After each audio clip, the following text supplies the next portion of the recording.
Robert Ferringo of Doc Sports here with the final free play college hoops handicapping extravaganza of championship week.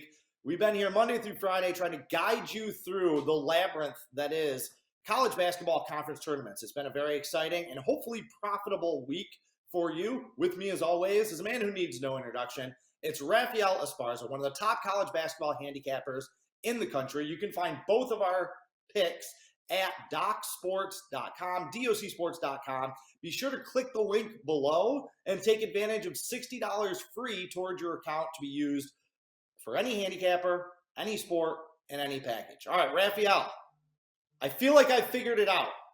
Okay, I figured out the conference tournament betting. Okay, so yesterday what we saw, and we're seeing it today, Texas A&M is up big on Auburn, and Indiana, underdog Indiana, is beating Illinois outright.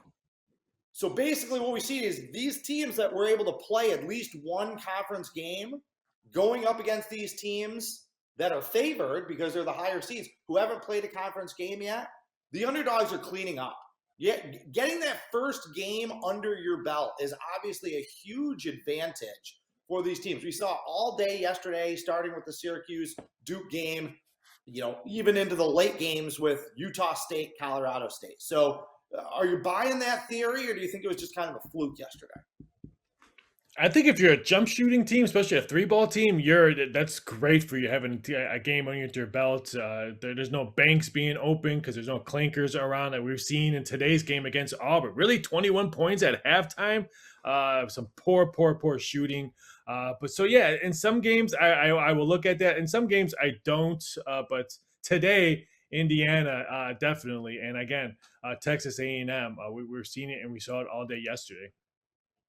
Yeah, I really think it's a big advantage. Again, Auburn wasn't ready to play. Texas, they had to win in overtime yesterday. They saw the end of their regular season flash before their eyes. I was saying these teams saw their lives flash before their eyes. These teams like Villanova, Duke, that almost got knocked out, and how are they going to bounce back? But it really is a big advantage. You get that first win under your belt. You get the nerves out. Like, conference tournament play is a completely different animal than the regular season, and we're seeing a lot of these top-seeded teams in these tournaments just not ready to play.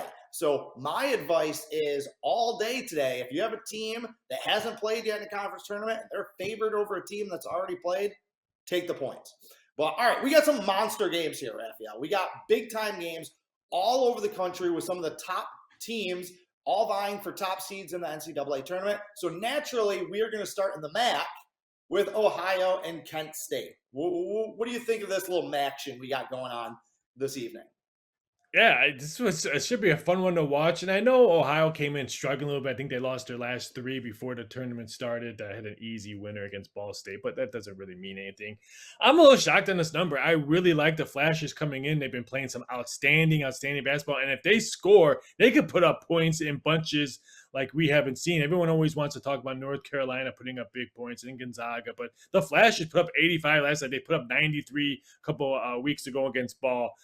I like Kent. If they can put the scoring up, I don't see the Bobcats going toe-to-toe on offense. I like the Flashes big today. All right, well, let me pick your handicapping brain here a little bit, because we have Kent State, who has won 13 straight games. All they've done for the last month is win games and cover spreads. They're 13-3 against the spread in the last 16 games. They've won 13 straight outright. I mean, they're as hot as you can be. Yet this game started with them as a small favorite around a pick, and the money has moved it towards Ohio. Should that be, flashing red light to us? Should that be a red flag to us? Or do you just trust the hot team? How do you break this one down? Yeah, I'm a little bit puzzled on this one because last time they played each other, I mean, Kent not just beat them. I want to say they beat them by 20. 23-point win on February 18th. So I'm actually shocked that the Flashes weren't a solid 2-point favorite in this game. So normally we've talked about this before. It smells like a trap. I'm going to wave it off. I don't want any of it. I didn't. I put money on this one. It was going to be a premium play on mine, but I was a little bit confused with the line movement. I had to do a little bit more research on stuff. And by the time I thought about releasing it, our time went out. But yeah, I like Kent State. I don't think this moves to 2. I think it's going to stay between 1.5 and 1. But if you can get plus 1.5 or 1, it's the better team. They beat them by 20 last time. I just don't understand the line on this one. Very confusing line movement and line. I agree with you completely. All right, we're going to move up to the Big East semifinal game between Connecticut and Villanova. We talked about St. John's Villanova yesterday. St. John's played great. They gave Villanova everything that they could handle. I thought St. John's should have won that game outright. They blew that lead late in that game, so Villanova kind of fortunate to advance, whereas Connecticut was pretty much dominating over Seton Hall. Now, Seton Hall is a little bit banged up, but Connecticut really controlled that game from tip. This number has started to move down. The public is all over Connecticut. These two teams split during the regular season. What are you looking at tonight in Connecticut, Villanova? I like the favorite here, and I'm glad that it's starting to come down because I had no desire to take that number was this morning. But if I can get a better number, 2.5 on Nova, I just think if I see the same Nova team, not to win yesterday when they barely beat the Johnnies, but to win against Butler on the road, to win against Providence, which you know me, I've been high on Providence all season long. If I get the Nova team that played like those two games, then I think they have no problem winning, covering, and then we see a lot of points scoring this one. So I would not be shocked if this one goes over the total as well. So I'm looking to bet the Wildcats here. We've said this multiple times during conference tournaments and NCAA tournament. They're a totally different team than we see all through the regular season. I like Villanova. Again, here's another one. A little bit confused. There's 2.5, and there's only 1-2 out there. But if there's one, there may be another coming. Yeah, I agree with you. I've seen it too many times from Villanova. They didn't play poorly yesterday. That's the thing that's encouraging to me. I have a play on Villanova today. Is they played well. St. John's just played really well. Like, this was a St. John's team that I thought was capable of making a run. So I was encouraged by what I saw in Villanova. I think they're going to play even better today, and they're going to be a much tougher test for Connecticut than Seton Hall was yesterday. All right, ACC. We talked about that Syracuse-Duke game a little bit. But Miami, they were kind of lucky to escape Boston College. Same exact principle. Boston College had already played a couple games, had built a little bit of momentum. Miami was not ready to play yesterday, and they were never even close to covering their number, just like Duke was never close against them. What do we expect to see? What do you expect to see from these two teams now that they do both have a game under their belt? They're back on equal footing. Miami did beat Duke in Cameron Indoor Stadium earlier this season, and Duke's laying another big number. Can we trust the Blue Devils? I trust them to get the W. I don't trust them. I'll take the plus points on this one. Way too high. I can easily see Duke winning by 6, 7 free throws, or maybe keep it close. The nail biters and the roll-aids be kicking in. But I'll give me the plus points. We said Miami has beaten them, so Miami's not scared of Duke. No one's scared of Duke. I think Coach K's distraction all season long maybe hiccup some of their losses and hiccup some of their play.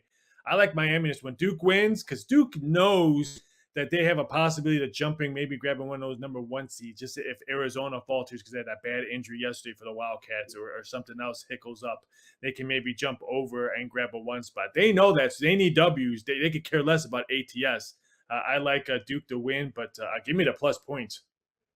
Miami's been undervalued all season long. They really have been. They have a outstanding backcourt, 3 experienced guards. Cameron McGusty, I believe, was first team all ACC, really underrated, 6-year player for them. So Miami has the goods.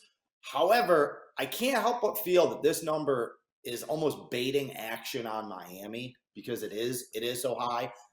Duke threw up on itself in Coach K's last game last Saturday against North Carolina. They played piss poor yesterday as a huge favorite against Syracuse. I can't help but feel like they're due to just lay a whooping on somebody because they do have the talent, they do have the size, they do have the athleticism. They didn't do it last Saturday or yesterday. I just have a feeling that they're due for kind of a breakout game. All right, a team that absolutely broke out yesterday was Kansas. They're basically playing in their home away from home in the Big 12 tournament. It was just astounding to listen to that crowd yesterday in their game. That game against West Virginia was never close. I mean, 3 minutes into that game was over. Now, contrast that with TCU, who had to overcome a 20-point deficit. They were down 20 points near the end of the first half, came all the way back to beat their rivals. Do they have anything left in the tank emotionally, and are they going to be able to hold up against that avalanche of Kansas Jayhawk fandom? Here's another one. I thought this number would have been around 9, 10, just on how dominant Kansas looked yesterday and how much TCU have gas in the gas tank. Hate to use a bad pun on how high gas has been, but how much gas do they have in a tank for TCU? Because you said it, coming back from double digits, they looked out of gas and just breathing hard through that end of the game just to get that 65-60 victory. I think that carries over. I think Kansas is going to flex their muscles knowing that Baylor's gone, knowing that there's still probably going to be a number 1 seed in a tournament. I think they cut down the nets. I think Kansas wins by double digits tonight. Kind of a scheduling oddity here. This is actually the third time that these two teams have played each other in 11 days. This is going to be their third meeting in March. Now, TCU won by 10 in the first meeting. They only lost by 4 in Fog Allen in the second meeting. Does that sway you at all, knowing that TCU is 2-0 against the spread and they are catching a bunch of points here in this game against Kansas? No, because they didn't play back-to-back games. And like I said, how much energy does TCU have from battling back all day yesterday to squeak out that victory? I think that ruins them today. I think Kansas, too much talent. Got to keep an eye on Mike Miles, also the very talented point guard for TCU. He rolled his ankle in yesterday's game, had to come out. He did go back in, but sometimes with those ankle injuries, it's actually worse the next day. So he's going to have to be chasing around, that deep Kansas backcourt today. Let's see if he can hold up.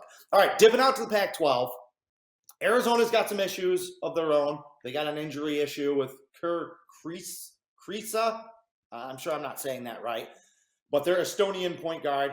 They'll have their hands full with Colorado tonight. But then the second semifinal is one that caught my eye. We got USC, UCLA. These two teams split during the regular season. We obviously know they're big rivals. The underdogs 5-1 against the spread in the last 6 meetings. The public likes USC in this game, Raphael. What do you see it? Yeah, and I'm going to go with that Trump, the underdog. I think way too many points. I made this number 3.5, 4. So when I saw 6, I'm like, really? I mean, it's going to be a tight battle. So isn't it the last game of the night, 11:30 tip-off? It's going to be a great rivalry game, and I just think it's way too many points. Free throws will get to whoever's going to advance in this one. I think UCLA, just from a tournament experience, gets the W, but they don't cover this number. Give me the Trojans on this one.